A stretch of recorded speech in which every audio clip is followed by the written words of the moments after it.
మహబూబ్ నగర్ జిల్లా బాలనగర్ మండలంలో మా గొప్పగేసిన డాంబర్ రోడ్ గురించి నిన్ననే మన జోర్దార్లో చెప్పుకున్నాం కదా. మరిగా మేమేమన్నా తక్కువ తిన్నామా? మేము కూడా అదే ఆకుల చదివినోళ్ళం అన్నట్టుగానే గీడో కాడ గసంటి సక్కదనాల రోడ్డునే వేసిండ్రు.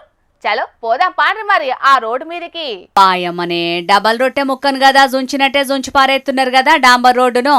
ఇదేం రోడ్డు ఇదేం వేసుడు, గింత అన్యాయం ఉంటాదుల్లా ఎక్కడన్నా? మొదగాలు కంకరేసి దాన్ని మంచిగా రోడ్డు రోలర్ తోటి దొక్కిచ్చినాక డాంబర్ రోడ్డు పోయాలి గాని మట్టి మీదనే రోడ్డేసేటాళ్లకు తెప్పలకు తెప్పలు ఉత్తగానే అత్తున్నది. పెదపల్లి జిల్లా ఎలిగేడు మండల కేంద్రం నుంచి అన్ని ఊర్లకు 2 వరుసల రోడ్లు వస్తున్నారట.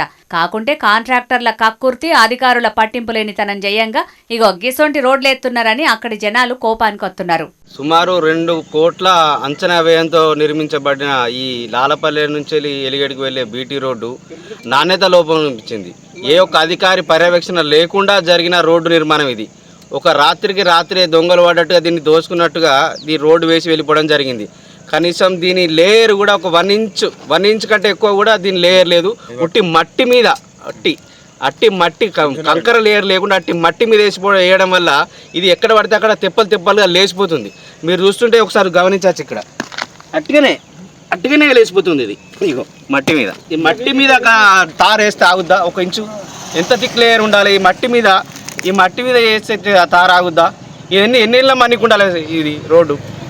ఇన్ని కోట్ల ప్రజల ధనాన్ని దుర్వినియోగం చేస్తున్నారు. నాశరకంగా రోడ్లేసుట్ల 2 కోట్ల రూపాయలు మొత్తం ఆగమైనట్టే. పనులు ఎంత నాణ్యతతోటి చేస్తున్నాయో చూసుకోవాల్సిన అధికారులు ఏ గుడ్డి గుర్రం పనులు దొంగతున్నట్టు ఏండ్లకేండ్లు మన్నికి ఉండాల్సిన రోడ్లు చేతులతోటి గుంజితేనే తెప్పలు ఊసొత్తాంది. దీనికి అధికారులే బాధ్యత తీసుకోవాలి. నిర్లక్ష్యంగా పనులు చేసిన కాంట్రాక్టర్ మీద చర్యలు తీసుకొని నిబంధనల ప్రకారం కంకర పోసి మందంగా రోడ్డెయ్యాలని అక్కడి ప్రజలు డిమాండ్ చేస్తున్నారు. మరిగా రోడ్లు భవనాల శాఖ మంత్రి కోమటిరెడ్డి సారు మీ అధికారుల పనితనం ఎట్లున్నదో చూస్తున్నారా?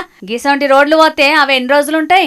ఒక్క పెద్దవానొత్తే చాలు రోడ్డు మొత్తం ఆనవాళ్ళు లేకుండా పోతది. కాబట్టి తీసుకునే జీతాలు, పుచ్చుకునే లంచాల మీదనే కాదు కొంచెం పని మీద కూడా అధికారులను శ్రద్ధ పెట్టమని చెప్పురని అంటున్నారు అక్కడి దిక్కు జనం. చూడాలి మరి ఈ నాసిరకం రోడ్ల మీద అధికారులు ఏం చర్యలు తీసుకుంటారో.